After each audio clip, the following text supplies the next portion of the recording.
Ons is in ons reeks 'n geldige storie en ons het vir mekaar gesê oorgehou om 'n geldige storie te vertel het ons nodig om die regte inligting te hê. Daarom het ons gesê hoor hierso, ons het 'n terugvoer sessie om jou deel te maak van wat aan die gang is in die gemeente, waar staan ons en wat is natuurlik die gedeelte wat vorentoe gaan vir hierdie jaar. So ons het jou uitgenooi en ons wil jou vandag weer uitnooi.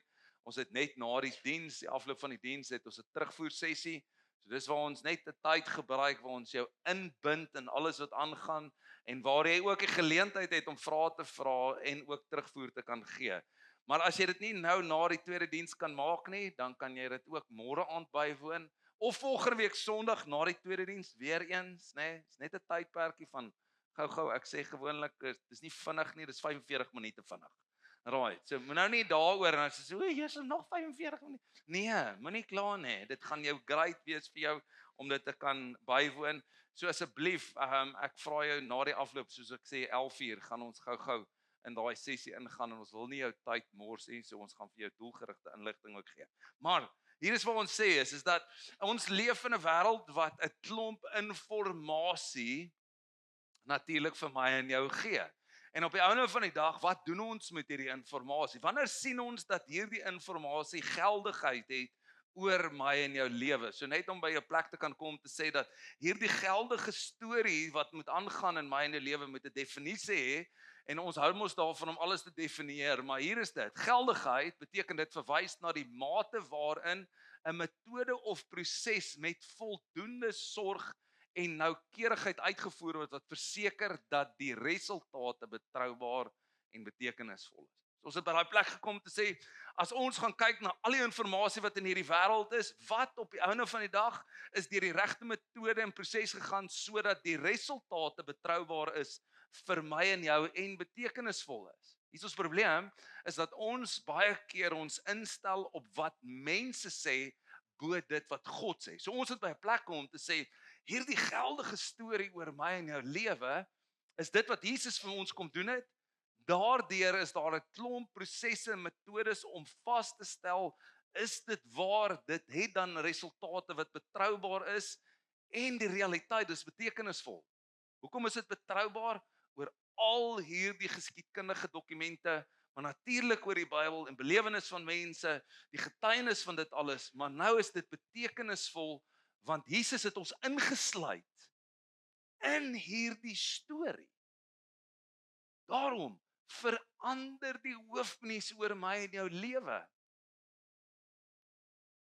Dit moet die nuus wees en die goeie nuus wees, want dit is betekenisvol en natuurlik op die einde van die dag help dit ons wanneer ons dus na die Bybel gaan om 'n klomp inligting te kry oor wat nou geldigheid het oor my lewe, is een van die gedeeltes waar ons in hierdie jaar 'n klomp tye gaan spandeer, is die Hebreërsboek. In Hebreërs 13 skryf hy, let your conversation be without covetousness. Hierdie woordjie covetousness praat van geldgierigheid of die liefde vir geld, want die wortel van alle kwaad is die liefde van geld. En hoekom ontstaan dit? En dis waartoe hy ons vat. Hy sê, be content with such things as you have, for he hath said, I will never leave thee, nor forsake thee, so that we may boldly say, hier is die aankondiging, die nuus oor my lewe, the Lord is my helper, and I will not fear what man shall do unto me. So wat gebeur hierdie nuus in ons wêreld, sê vir ons of ons hoopvol moet wees of nie. En interessant is, ons stel onsself volgens dit in. Hierdie was hierdie groot gedeelte wat nou plaasgevind het in die afgelope ruk, nê, groot nuus, wêreldwyd. Ramaphosa gaan wie sien? Trump. En nou het hulle daar in 'n kantoortjie gepraat oor 'n klomp goed en mense is heel besorg. En nou kom daar nuus uit. Hoeveel van daardie nuus is geldig? Is fake. En wat ons doen is, ons posisioneer ons met daardie inligting. Maar Jesus kom en sê, wag, wow, het ek vir jou gesterf? Yes, Here, jy het. Is ek die koning van hemel en aarde? Yes, Here, jy is. Okay, nou wat is geldiger oor jou lewe as my nuus oor jou of die wêreld se nuus oor jou? Dis waartoe hy ons vat. Maar hier's die probleem. Is wat doen hierdie wêreld? Die wêreld skep ontevredenheid by ons. En hy sê vir my en jou om by hierdie plek te kan kom te verstaan dat die Here is my helper, moet ons kom by 'n plek om te sê I am content. Afrikaanse woorde vergenoeg of tevrede. Nou tevrede is die woordjie wat hulle mos nou vir hedendaags Afrikaans, want vergenoeg is al 'n klomp ouens wat sê, wat beteken vergenoeg? Nou hier is die ding, vergenoeg beteken dat ek vreugde beleef al is my omstandighede moeilik. Tevrede sê, okay, ek is maar tevrede. Nee, whatever, maar jy's nog ongelukkig. Dis ons daai ding, jy lyk mos of lewe oor jou loop, maar ek is tevrede. Is dit nie? Ons hoor mos by mekaar, hoe gaan met jou? Nee, goed. Is dit regtig? Dit lyk nie so nie. Nee, want jou antwoord is mos, nee, dit gaan goed. Nee, dis wat hy sê. Hy sê dat wanneer ek en jy kom by tevredenheid of vergenoegdheid, gaan dit oor wie ons het, nie wat jy het. Want jy sien, wie ek het, is baie meer belangrik as wat ek het. Nou is die vraag, soos wat hy vir ons sê, in daardie gedeelte, ek gaan nou nie verkeerd, ekskuus vir my, ons het nuwe klikker, so, okay, alright. So, hy help ons om te sê, dat ek en jy by 'n plek kom om te kan ontdek, dat die Here sê, dat I will never leave you nor forsake you. Nee, die Afrikaanse vertaling sê dit dieselfde, maar net in Afrikaans, en hy net vir jou, hy sê, ek sal jou nie verlaat en jou nie in die steek laat nie. So dit beteken ek en jy moet hom vertrou.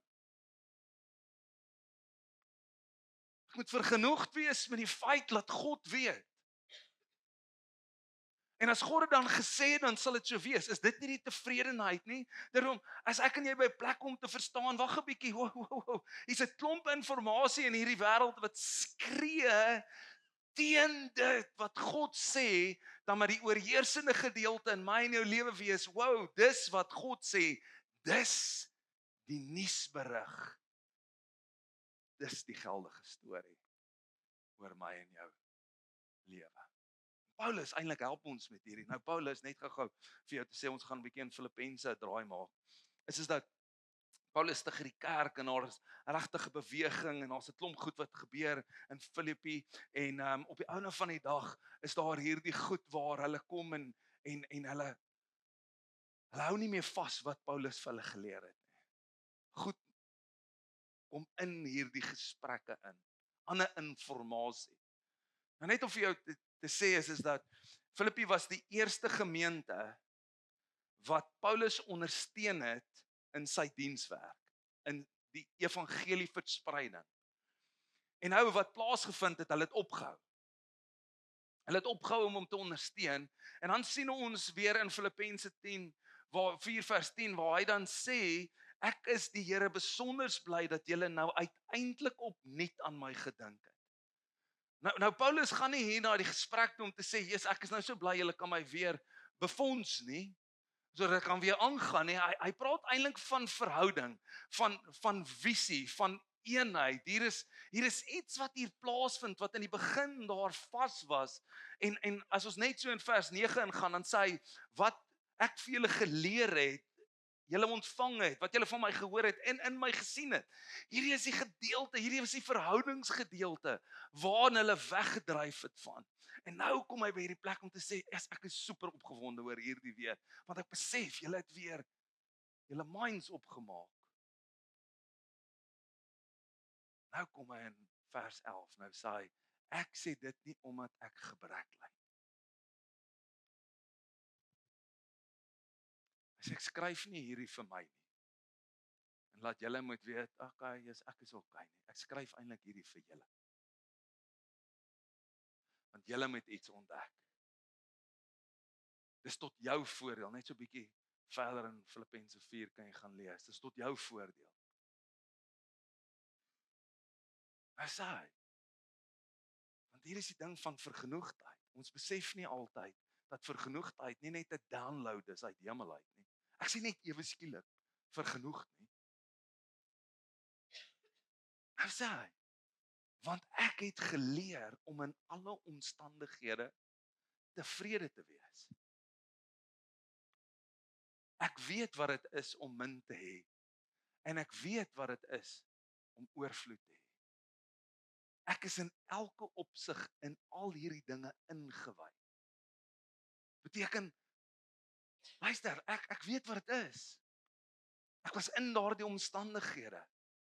Ek het myself daar bevind. Hy sê, ek weet wat dit is om versadig te wees en om honger te ly, om oorvloed te hê, sowel as gebrek te ly. Nou kom hy by hierdie stelling, hy sê, tot dit alles is ek in staat deur hom wat my die krag gee. Daar's 'n ander vertaling wat sê, it's for in him that I received the power to be able to do this.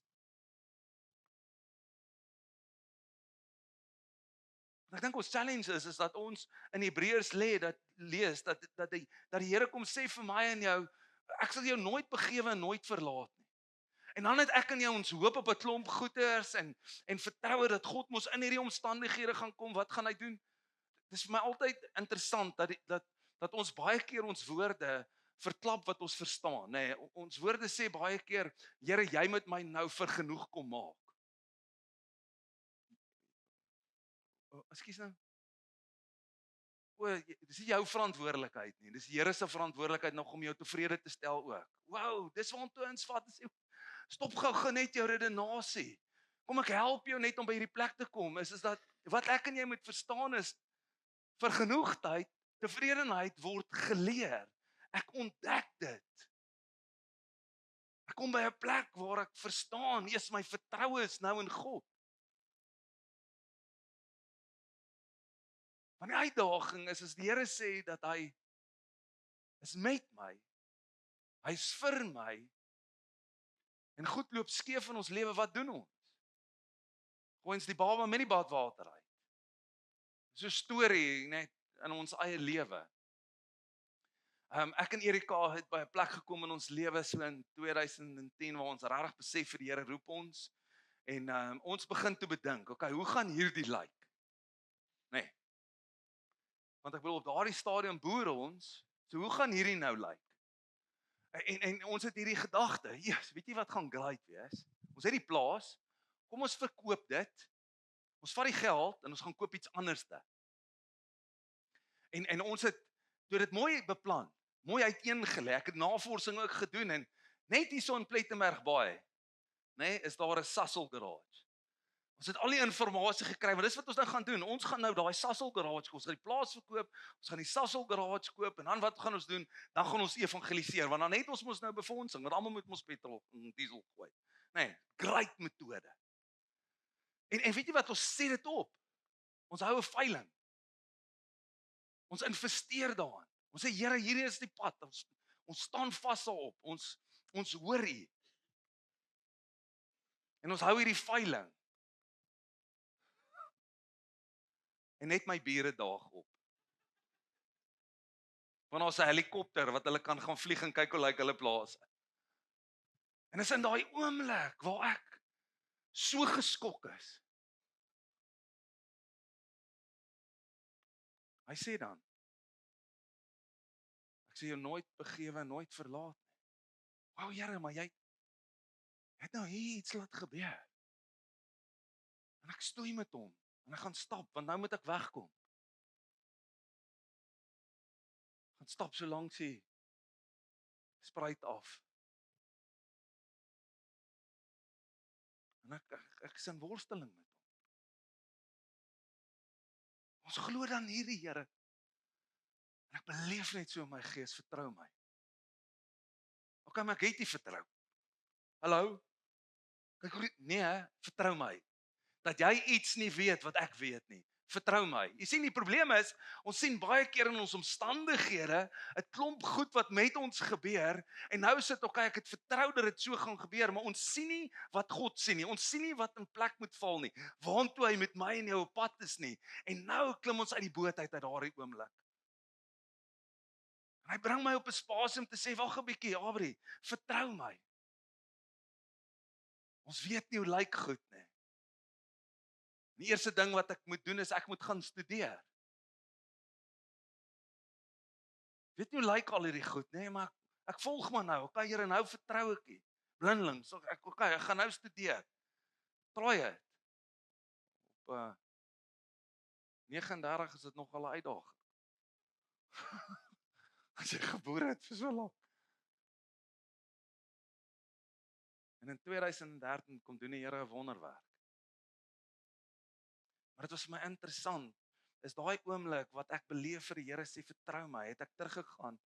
En daar waar Erika in die afslaas sit, dit stap ek in en ek sê ja, die rede hoekom die plaasie vandag verkoop het nie is omdat hy nie die eer sou gekry het nie. En hy doen 'n wonder. En ons lewe draai anders uit as wat ons gedink het. Ek sê jou nooit begewe en jou nooit verlaat nie. Maar ek sê help. Ek's die een wat jou sal wys. Ek's die een wat jou sal leer. Ek's die een wat jou sal help. Maar hier's dit, jy moet my vertrou. Jy moet my vertrou dat ek weet wat ek doen as jou Vader. Ek weet wat ek doen as God.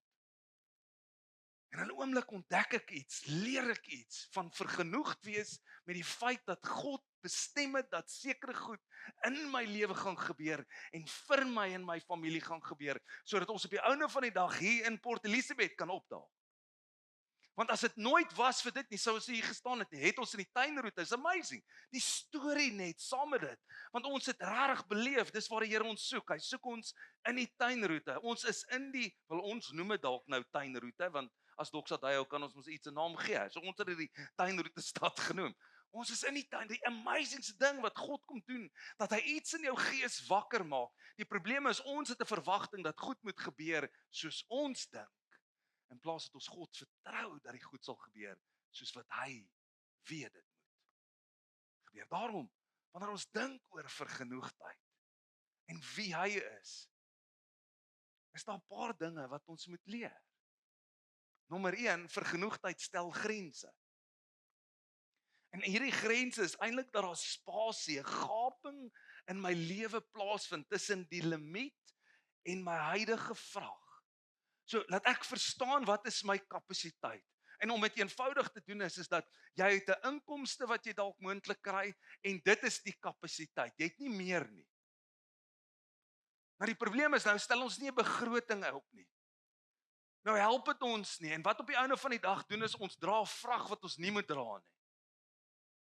Dis presies in ons lewe so. En waar hy ons wil kry is om hierdie spasie te skep in ons lewe, sodat wat kan gebeur? Sodat ek en jy tyd het, geld het om wat te doen? Om asem te kan haal. Om te kan gee, om te kan dien, om te kan rus. Om 'n niks te onderbreek nie. Maar die probleem is ons is so geneig om op hierdie wal te leef. Van afgrond.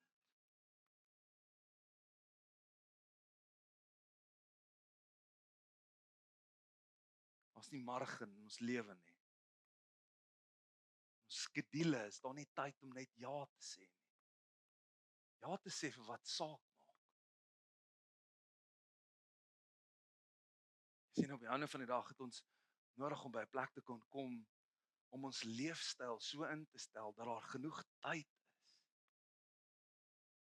om te kan doen wat die Here op ons hart lê. Dalk is dit om iemand te mentor. Vrywillig vir hulle werk te gaan doen. Dalk kerk toe te nooi. Dalk wanneer iemand nodig het net om 'n breek te vat, in te kan staan vir hulle. Daar's 'n paar goed wat ons kan doen wat betekenisvol is, maar die probleem is omdat ons so op die grens leef en daar geen spasie is nie, kom ons nie by dit uit wat God eintlik vir my en jou bestem het nie. Die wêreld skree sukses is wanneer ons meer het, maar Jesus se betekenis van sukses is wanneer daar spasie is in ons lewe. Jy sien, jy hoef nie ryk te wees om vrygewig te wees nie. Want dis ons probleem is dat ons sê mos, nee wag 'n bietjie, dis die rykes se verantwoordelikheid. Nee, Paulus sê, wow, ek het by 'n plek gekom waar ek besef het, hierdie twee gedeeltes in my lewe. Daar was 'n tyd waar ek nie genoeg gehad het nie. En ander mense eintlik in my lewe belê het.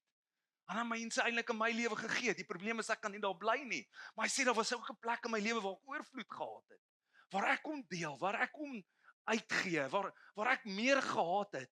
En hier is die probleem, jy sien, as ons onsself nie in daardie plek kan ontdek as dat God die een is wat volkome vir my moet wees, wat hy bestem is om vir my te wees, dat hy my kan vul, die gaan ek altyd meer soek as ek min het.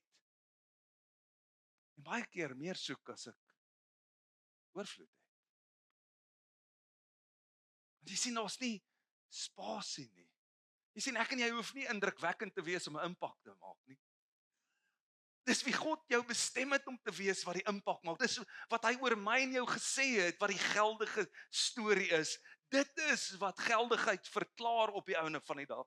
En hoe ek en jy ons in hierdie lewe dra, is nie eenvoudig om beskikbaar te wees vir God. Maar hier is die ding, as daar nie spasie is in my lewe nie, gaan ek nie beskikbaar wees vir God om my in daardie omstandighede te kan gebruik. Daarom, een van die grootste gedeeltes in ons lewe en in hierdie kultuur, ons vergelyk mos onsself met ander. Jy weet, dit is wat sosiale media, en ons het laasweek daaroor gesels, jy weet, die blootstelling net aan al hierdie media en bemarking, ek bedoel, baie keer in ons vriende ook.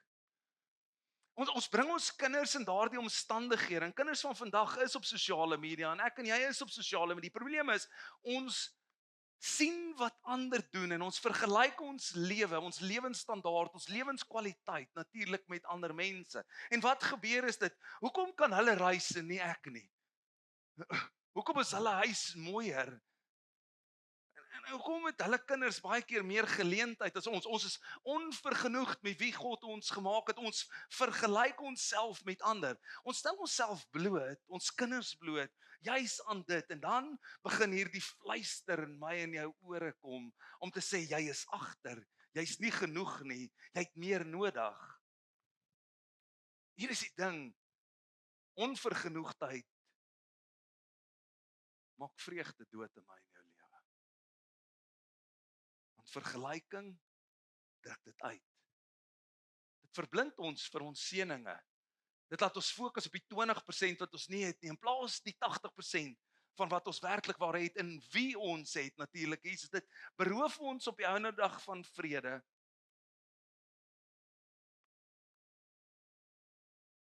En ons leef ons lewe in kompetisie met ander. En jy verloor jou vermoë om jou lewe as genade, daardie storie van genade raak te sien. Dit is soos ons 'n fliek kyk en voortdurend verander jy van kanaal. En jy mis die kern van die storie. Jy sien nooit hoe dit uitspeel nie. Vergelyking haal ons oë af van die storie wat God deur my en jou lewe wil skryf. Ek dink nou aan Street Store wat volgende naweek plaasvind. Is wat soveel kinders word groot in omstandighede waar hulle self vergelyk met ander. En eintlik is Street Store die plek om my kinders te kan help en myself te kan help om te kan sien hoe bevoorreg ek werklik waar is.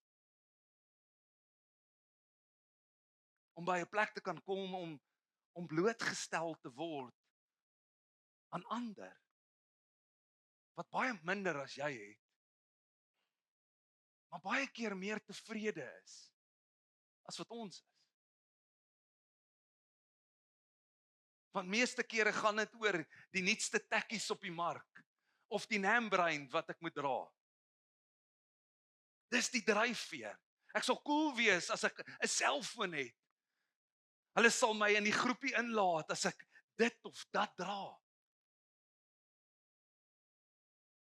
Maar hier is die ding, omdat die aankondiging oor my en jou lewe anders is, omdat hierdie geldige storie verander het ek en jy nodig om te sê dat ons het nodig om by 'n plek te kom waar ons baie meer intentioneel is met betrekking tot wat God ons geroep het.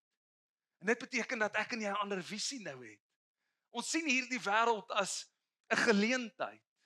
As 'n plek waar ek my gawes, my tyd, my finansiële vermoë kan help sodat die koninkryk van God 'n realiteit kan word in ander mense se lewens. Ek begin 'n betekenisvolle lewe leef. Hoekom? Want daar het 'n aankondiging oor my plaasgevind. Ek is baie meer intentioneel nou. Want God se storie is oor my en jou geskryf. Sy genade het heerskappy. Hy's koning. Hy's die ene wat hoop vir ons gee. God is met my in my storie.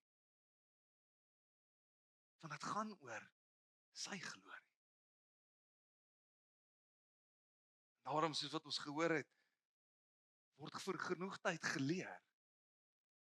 En ek wil so 5 praktiese maniere net gee oor hoe kan ons dit doen. Heel eerstens, waartoe gaan diening nou? Hou op om jouself te vergelyk. Stop dit. Stop dit. Stop dit om op sosiale media rond te gaan en kyk wat ander doen. Vertel eerder my storie van God se genade, sodat sy glorie kan seëvier. Stop dit. Stop dit om elke keer blootgestel te word aan wat ek nie het nie, wat ander het. Dat ontevredenheid my lewe voed. Stop dit. Stop dit om by 'n plek te kom om my bloot te stel aan wat? Aan die miskien inkopies apps. Daardie goed wat ek tekort kom. Ek fliek mos op dit rond. Dis die nuutste special en kyk ek kan dit bekostig, maar eintlik is dit nie omdat daar 'n tekort is nie, maar 'n leemte. Stop dit. Cancel die app. Haal dit af van jou foon af. Luister, maak die rommel skoon in jou lewe en help jouself en ander om jou om ons harte weer te sentreer op Jesus. Stop dit. Hou eerder 'n joernaal van dankbaarheid. It's amazing dat ek en jy vanoggend hier kan sit. Wanneer laas het jy die son sien opkom? Dit herinner my aan lewe. Die oomblik wanneer die son se strale die horison breek.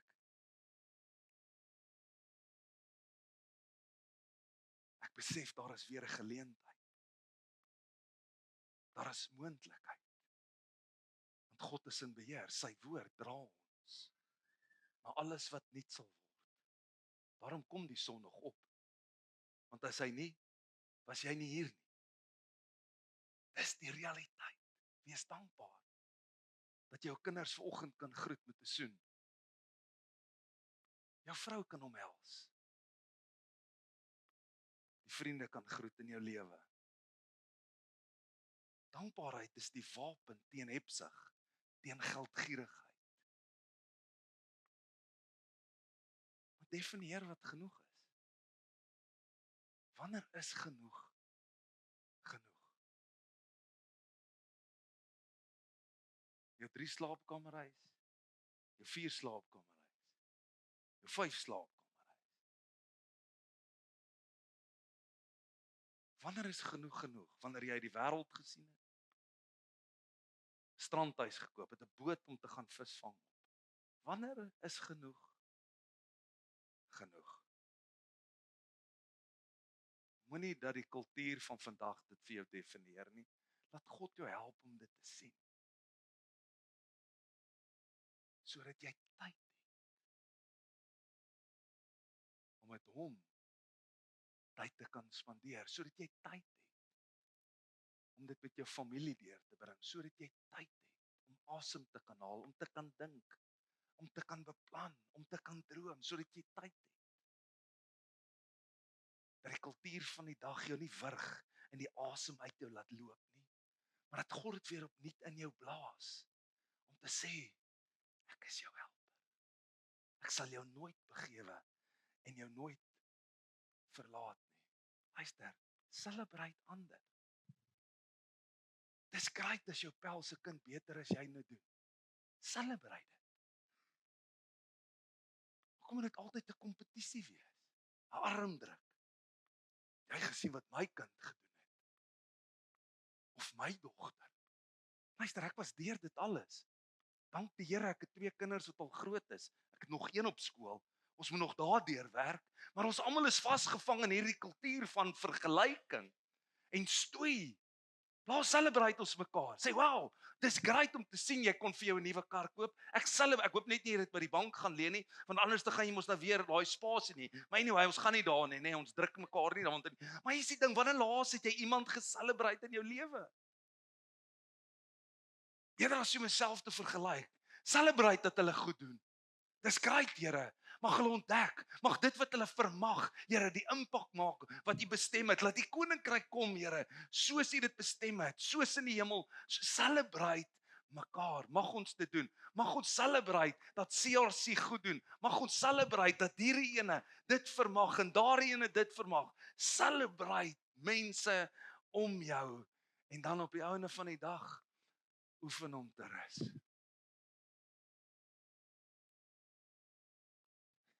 Kry eendag 'n week waar jy nie hoef te produseer en goed te verbruik nie. Rus en onthou. Onthou waar jy was en waar jy nou is. Onthou waantoe is God met jou op pad. Neem die volgende tree. Vergeet van die ander wat al daar is. Dit maak nie saak nie. God het 'n plan met jou. En jy is deel van 'n familie op missie. En elkeen het 'n deel om te bring. Daarom bou dit in jou lewe in dat jy kan rus. Jy word nie net gedefinieer deur jou uitsette nie, wat jy bereik nie. Jy sien, rus herkalibreer my siel. Dit help my asemhaal. Dit help my sien wie ek moet sien, dis Jesus.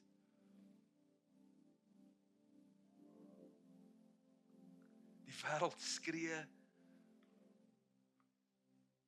jag meer. Die wêreld skree is agter, die wêreld skree jy is nie genoeg nie. Maar Jesus fluister, ek is by jou. Hy fluister, ek is genoeg.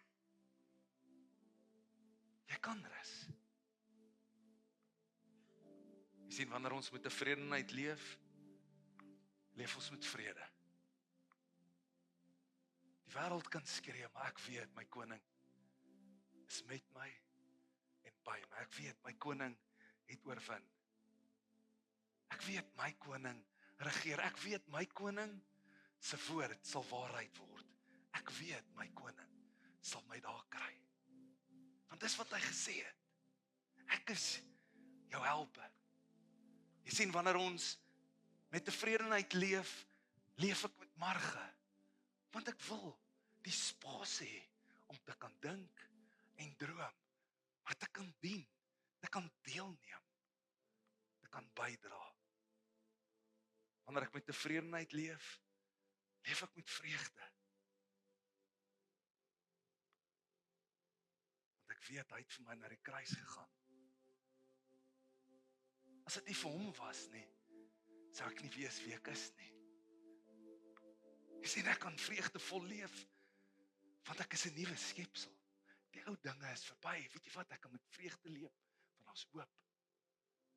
Want wat ek sien is hy gekroon met eer en heerlikheid. Jy sien, ek kan met vreugde leef, wanneer ek met tevredenheid leef. Weerspieël ek sy hart. Dis Jesus se hart. vir jou en vir my. Dis 'n geldige storie. Nou dat jou vorm, nou hoe jy goed kyk en raak sien. Luister, jy hoef nie te jaag nie. Want hy's reeds voor jou. Vertrou net. Leef jou storie. En weerspieël sy glorie. Amen. Kom ek bid vir jou.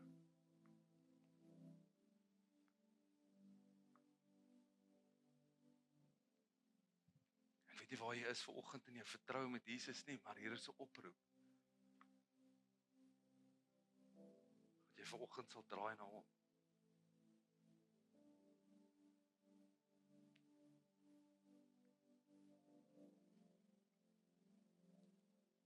Dat jy al jou pogings sal neerlê.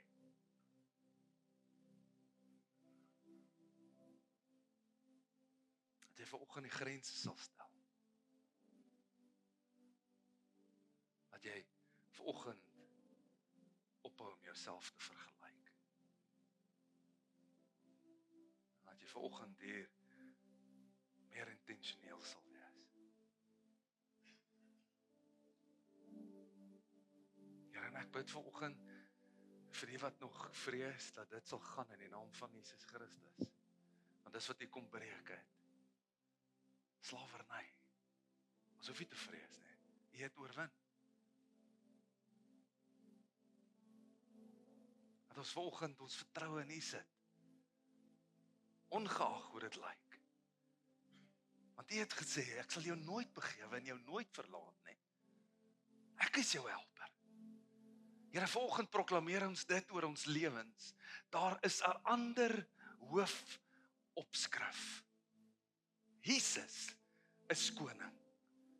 Hy regeer.